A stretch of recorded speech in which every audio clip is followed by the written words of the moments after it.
Welcome to Digital Knack, and this is the selection tool. As you can see, there is an image, and it is with the pure white background.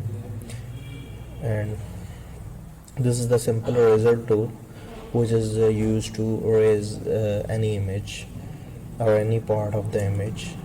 And here is the magic eraser tool. Through this tool, you can remove the background with a single click. As you can see, I have removed the background, but there is the part of background is left behind the girl hairs, and there is not a proper texture. Now I will try with the different tolerance rate.